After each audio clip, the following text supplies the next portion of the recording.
good with sciences, chemistry, and math. And I thought the logical thing would become an engineer.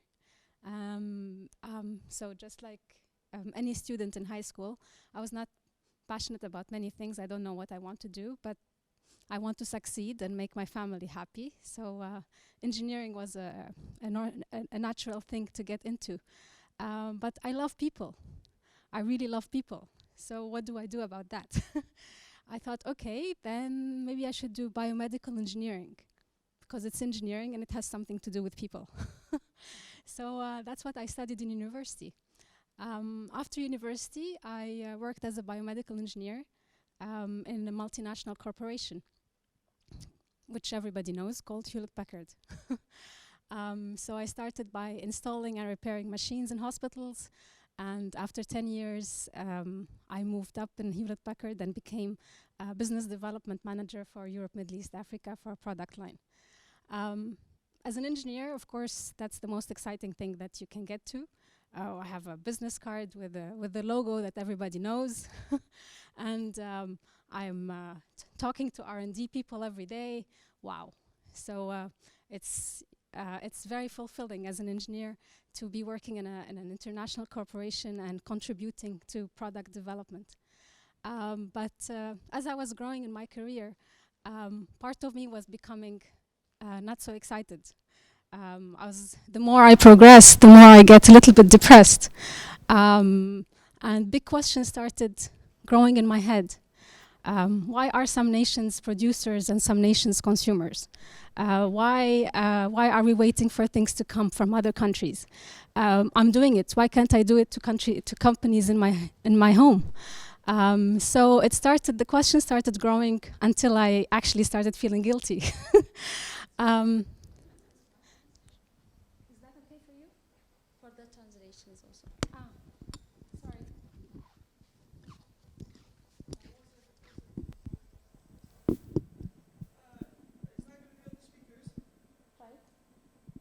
Hello. Thank you. So the big question started growing in my head, and after 10 years of beautiful career growth, I resigned and I said, this is not what I'm going to do, I'm going to start over. Of course, it was a very depressing time for my family. It was obviously a midlife crisis.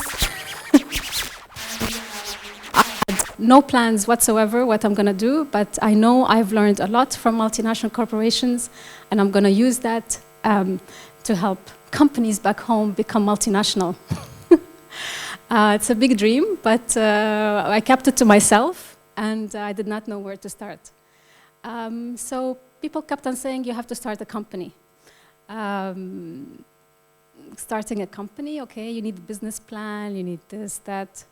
Well, my business plan is, let's do something and see what happens. And I need to really work on my passion, which is my love for people. So I did not know what I was going to do with my company, but I know I love fish and I like blue, so I called my company Bluefish. So I have a business card, which I printed from home, from the inkjet printer I had at home, and it says Bluefish, LEILA BEN GACEM. And I went to every conference, seminar, Chamber of Commerce meeting, distributing my cards and telling people, I can help you export. So I was kind of lost for half a year until my family saw how lost I am, and they got really depressed. And I have a brother who lives in London. So he called and he said, Leila, you seem really lost. Why don't you come over and let's discuss? At that time, I was so broke, I couldn't even pay the ticket, and thanks to my brother, he paid the ticket.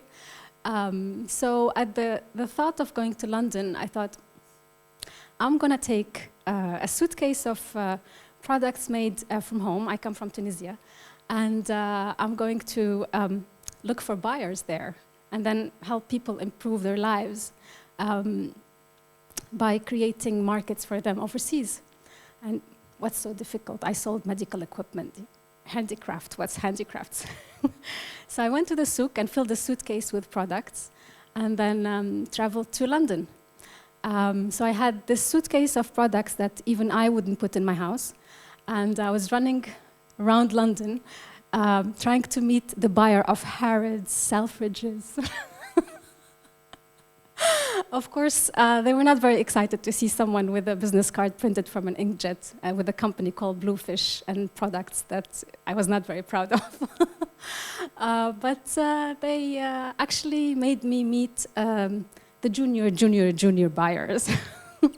The probably people who are trainees or just joined the companies. And even with them, it was still, I was so positive. And again and again, I can't say this enough. When you do what you love, there's supernatural energies that come with it. So if I were still with Hewlett-Packard and somebody did not like the machine I was selling, I'd get so depressed for a few days. I was there with horrible products in front of a buyer from Harrods, and he was complaining nonstop about how horrible the product is, and I was so excited. I was excited because he's giving me a chance to go back and work with the artisans and make the products better and come back. So I spent a week, came back home full of plans and dreams and things I'm gonna do.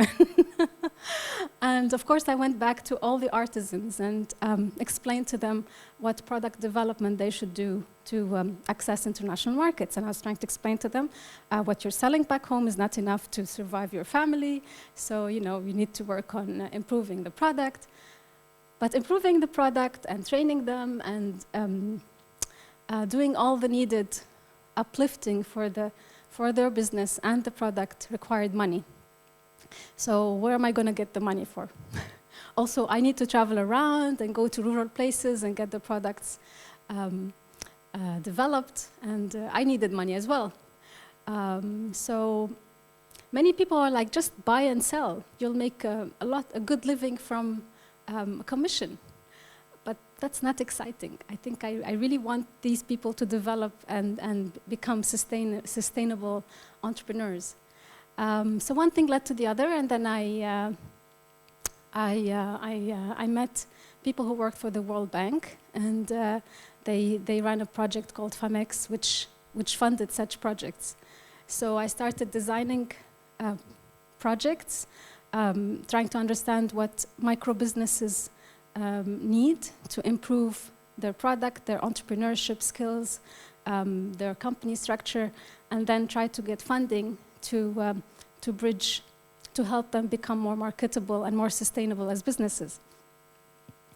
Of course, the first project was a big disaster because I'm new, and the first project was quite challenging because I was working with a French designer who was trying to develop a collection of products with artisans in different rural places of Tunisia. And of course, I'm a biomedical engineer with 10 years of Hewlett-Packard, and now I am coordinating a project between a French designer and artisans. So they were speaking Chinese to me. It was a very, very long year, but again and again and again, I so wanted it to succeed. I thought, this is exactly my place. This is exactly what I want to do. I'm going to make it work. And it was a beautiful project at the end. We had a beautiful collection. We presented it in France, and we got a lot of orders. And since then, it became, of course, one project brings another project. People want to work with you. They will give you more work.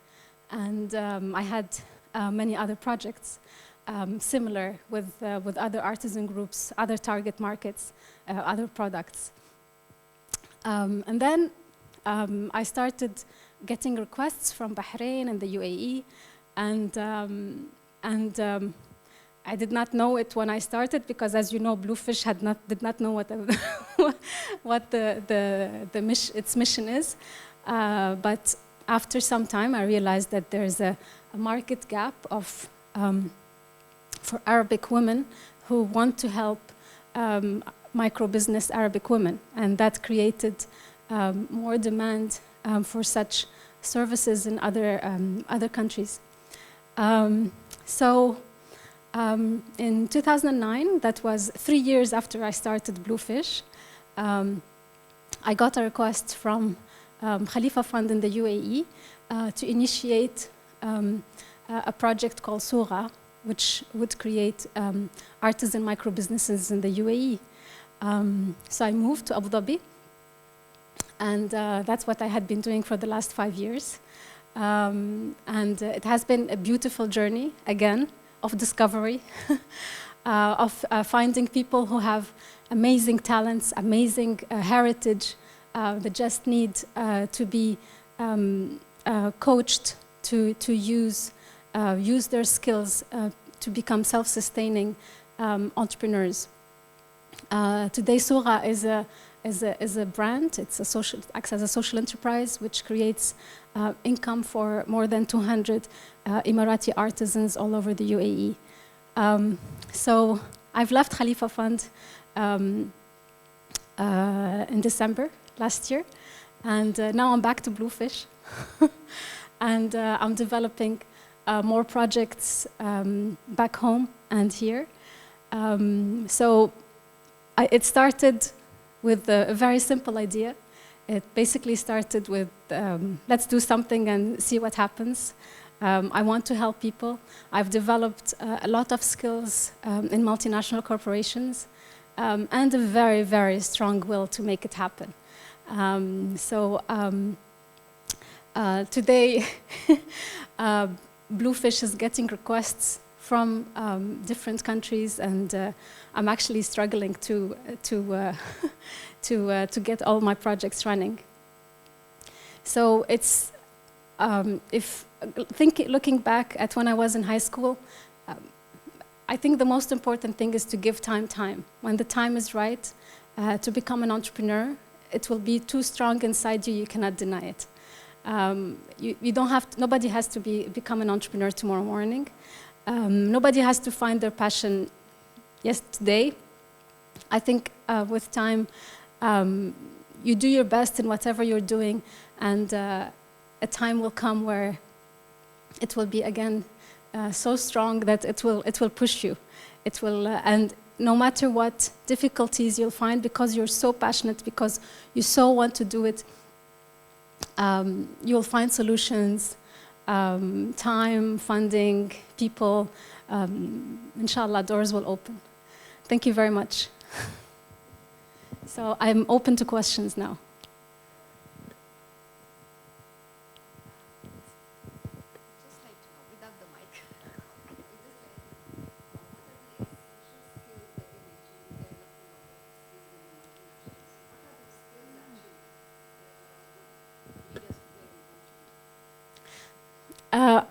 Whatever job you have, you're developing skills. I'm going to give my example, but you can adapt it to your, excuse me, your career. I was an engineer, but then I grew in Hewlett-Packard, and then I got to a position where it helped me how to internationalize sales, how to develop product to market, how to price in different markets. So that's not necessarily what I had learned in school, but I learned it by practicing. I've also learned a lot about negotiating, commercializing, discussing, and that's what I adapted when I became an entrepreneur. So, and that's exactly that was the big push for me. If I'm doing it for multinationals, then maybe I can do it to improve lives.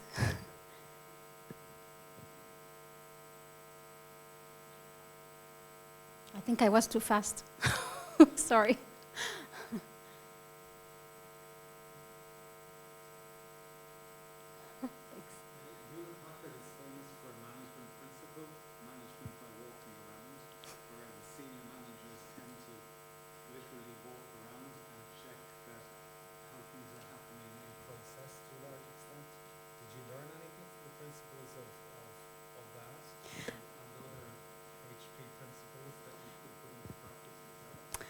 That's very true. It's I think the company culture is very relaxed, and that gives a sense of openness and ownership. So and I think that's magical with multinational corporations. How can you have so many employees and each and everyone feel the company's theirs? That's very strong. I'm not sure, I think a lot of Arabic companies don't really apply that culture, but it's also another culture. I'm not sure if it will work or not, but there's, in American multinational corporations at least, there's a big ownership of the objectives. So you're measured by what you achieve more than anything else. That puts enormous pressure on you as an employee, excuse me. But also it helps the whole company achieve its goals faster.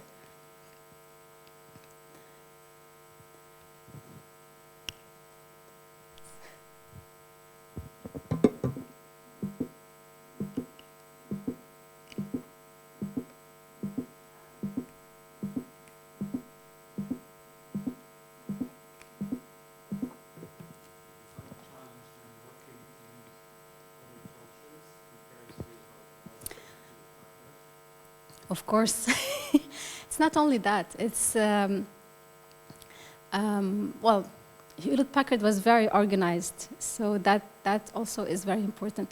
But the biggest challenge for me was, I was an entrepreneur for Bluefish, and then I moved to the UAE and I worked for Khalifa Fund. So of course I went from being an entrepreneur to a government entity. And that was a very big challenging move for me. Because if you're an entrepreneur, you want to do something, you do it. But of course, if you work in the government, you have to get a lot of approvals and discuss with other people and get plenty of opinions. And that to me seemed, in the beginning, it was very frustrating, as you can imagine, because I want to go faster. But then you can't go fast. You have to share with everybody and include everybody. So that was a very difficult move for me. But also, when you're an entrepreneur, you do something because it's good for the business, it's passion, but that's not necessarily the direction that, excuse me, that's not exactly the direction that, you know, in government entities you have agendas, you have KPIs, you have other priorities to what the business, and in fact, I think, but also to take the positive side. Being an entrepreneur, I have, when I worked for Khalifa Fund here, I've taken a government initiative in a social enterprise direction. And I think, I might be wrong or right, time will show, but I think it's the most sustainable because government initiatives are always dependent on budget. You know, if next budget they don't give you a budget, next year they don't give you a budget, it's not planned, it's decreased, then the whole initiative is impacted. But I've driven it into a social enterprise direction, which makes it more sustainable financially. So it can cover its costs, it can train more women, because it's selling and making profit. So there's good things and bad things.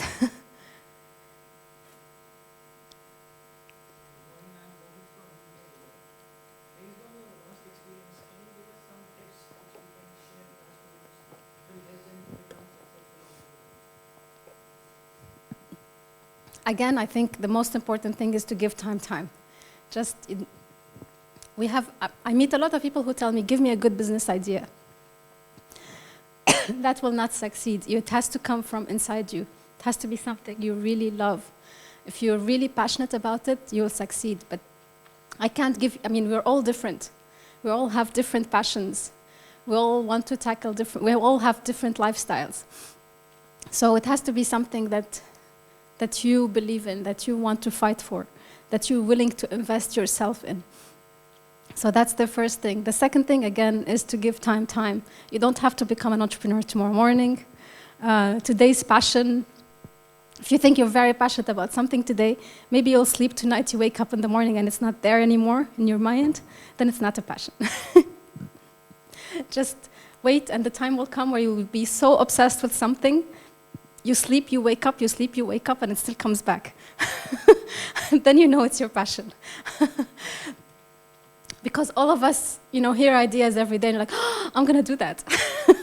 Then you can't sleep, you wake up and it disappears, then it's not a passion. And I also meet a lot of young people, they want to start businesses, and they ask the question, what if it fails?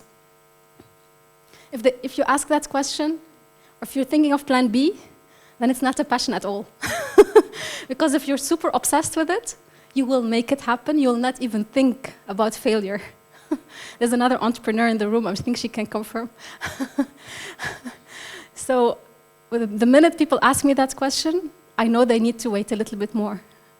Because you will want to do it so much, there's no such thing as failing. In fact, I was so stubborn when I started Bluefish. If somebody in my family will ask me, what if you lose? What if you don't make money? I get so angry, no, it will work. So just give time, and really keep on learning, invest in yourself. Don't get threatened by something you don't know, or people you don't know, or new business sector. You will grow with time. By doing, you will learn. You will fall, you'll lose, so what? So what? As long as you're doing what you love. And I think for the students, whether in school, in university, in a job, as an entrepreneur, all of us, doing the best you can, or even more than the best you can, is the most important investment for your future. Because it will help build your career, it will help build your future. People will say positive things about you, and that will create an important self-image.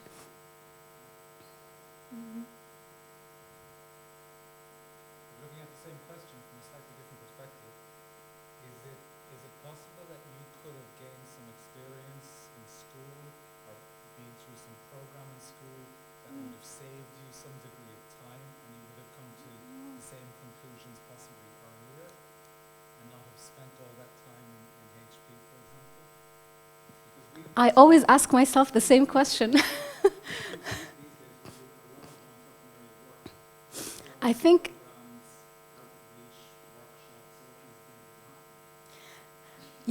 because I so love what I do now, I always think, why did I spend 10 years in Hewlett-Packard? But I think when I graduated, or even my first years in Hewlett-Packard, I was so shy, it would have been impossible for me to stand here and hold this mic. And I think in school,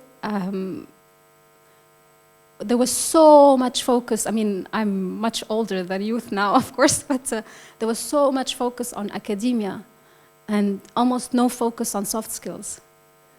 So you're not equipped to sell yourself, to present yourself, to think if you have a passion or not. All you think of is passing the exam, getting a good grade, getting in the best university. So it hit me when I graduated that I was a very, very, very shy person. Even in job interviews, I recall myself, I couldn't put sentences together. And which is why 10 years at Hewlett-Packard were very important. I think they developed my soft skills that helped me unleash my potential, if I dare say. But yeah, I would have loved to start this right after university, or maybe I would have chosen different subjects in university. But then it was academia, academia, academia. So, I was good in math, I was good in sciences, I have to be an engineer, full stop. So if I would go back to school now, I think soft skills really, and I get so excited when I'm asked to come to high schools and universities, because I really want students to think it's not just academia. But then it's cultural pressure, it's the family, it's the school, it's you have to get the grades at the end. So I don't remember I had time for anything else. But also my family, and I think maybe some of your families, they really wanted us to have the best education, so we did not do much extracurriculum activities. So other than school and homework and preparing for the exams, there was very little. I don't know if I answered the question. What's your advice for the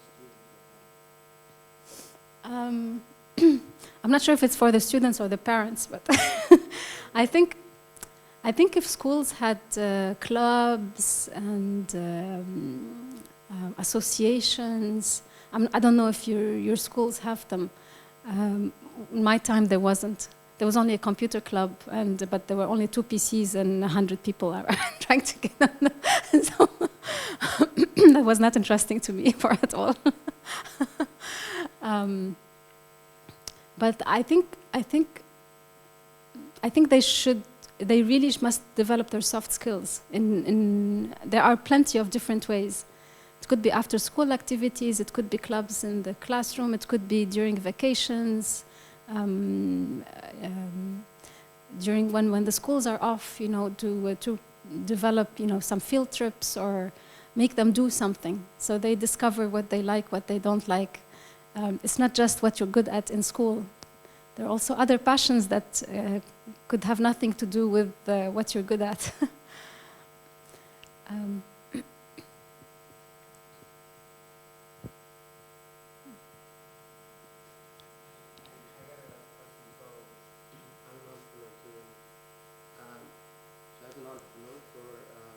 Focus is very important because you get easily excited. You're a very excitable person, and because, for example, me, I can easily pick up anything, which is good and bad too, because I'm a scatterbrained then. I can do that, I can do this, I can do whatever. Entrepreneurship is important to in a school to find yourself, to find what your strengths are. But could you imagine if everyone was an entrepreneur in an organization? Because I feel that for every entrepreneur, there's a support team or people around you, that do not necessarily possess the skills that you do and that are happy doing that one task over and over again. So for us to put all the kids in the same mold, saying that okay, everybody be an entrepreneur. Could you imagine a world where I think it would be total chaos out there? I'm doing my own thing. I'm an entrepreneur.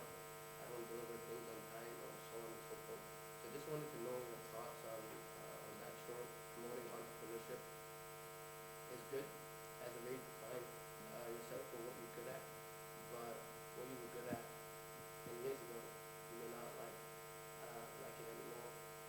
What you wanted to be in grade 11 or grade 12 after your master's, you do as an idiot. I don't know why I even wanted to do that.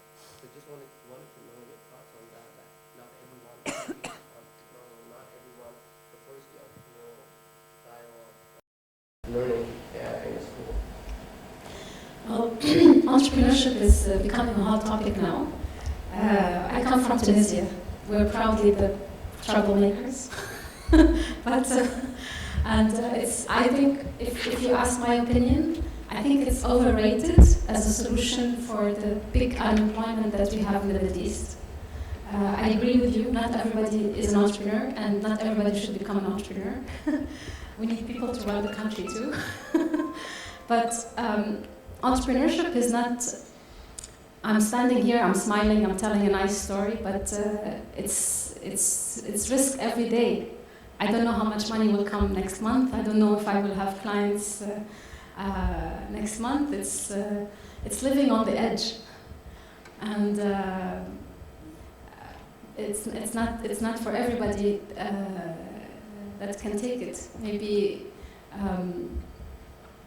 so. It's if you ask me again, I will say it's an overrated solution. But for the big unemployment we have, which is one of the priority social issues in the Middle East and North Africa, it's a way to create self-employment, and I think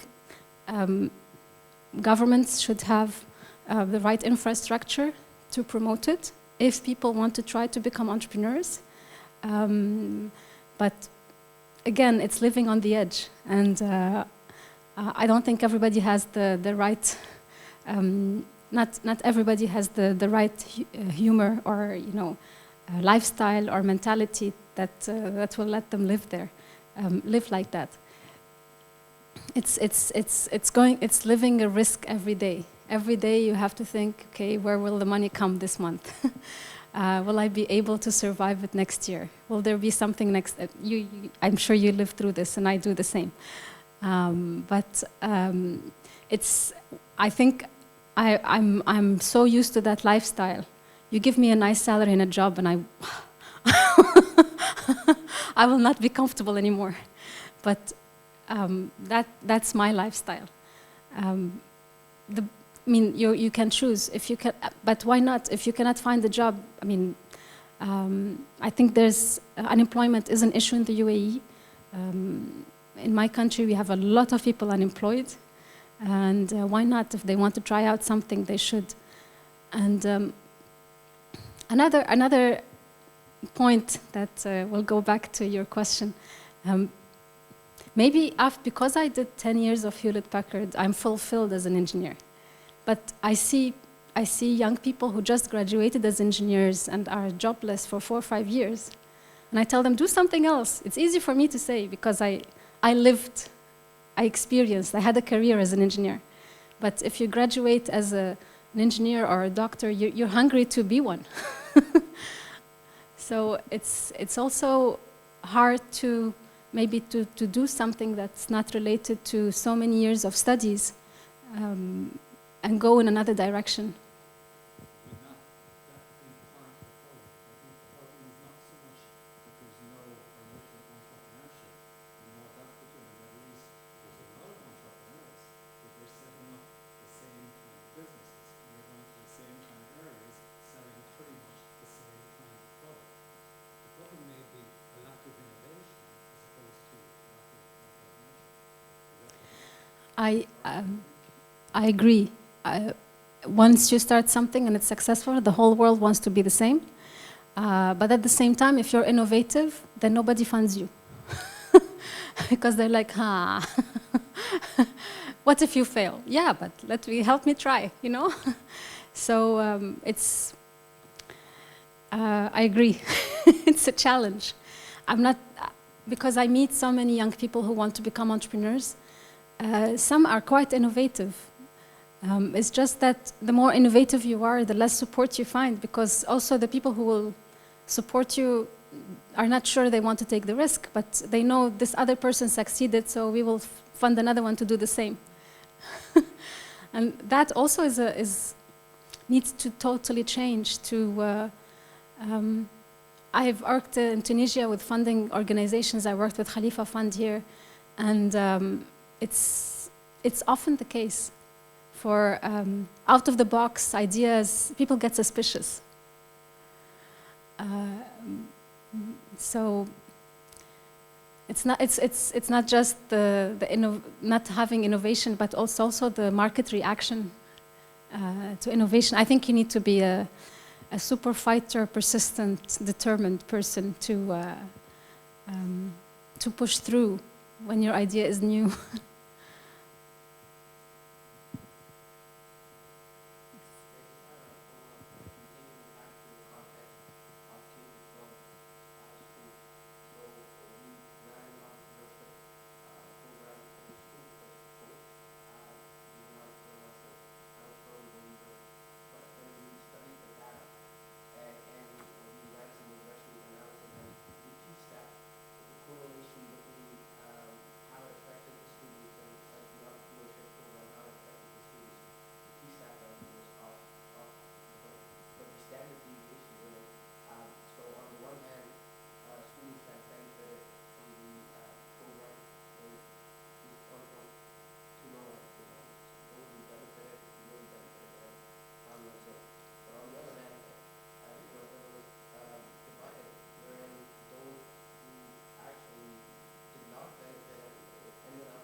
Does anybody work in a school where they have entrepreneurship programs? Interesting. I'm not sure how to answer because I meet a lot of students in entrepreneurship clubs, but I'm not sure how academically how it's implemented. I don't have experience. But I think even a simple thing as competition might develop self-esteem and you know the spirit of winning and losing and competing in a market and presenting what you have. That's already a lot. It could be a very simple competition of you know drawing something and talking about it in front of people. It doesn't have to be a full-fledged entrepreneurship program. It could be sports. I think sports can develop a lot of team building, competition, discipline. So all those are soft skills that will definitely help in the future for those who want to try entrepreneurship. But also now with all the technology, there are plenty of new opportunities online and to become freelancers and start out something. So that could also be something to do in last years of high school. I'm not familiar with. I've graduated more than 20 years ago, so I can't tell you. I can't tell. But I think soft skills can be developed in various ways. It does not have to be specifically entrepreneurship. It could be a trip in the weekend and you know having to do something or together as a team or dividing tasks or managing a project. It could be cooking. That's also a project that needs to be managed and you know understanding ingredients and what comes before what. And so there's still a lot that could be done, which is much simpler than maybe entrepreneurship in parallel with academia.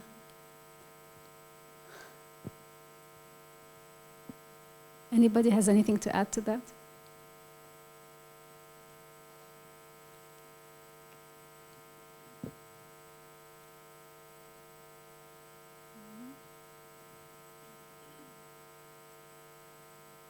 Was I too fast? Yes. Okay.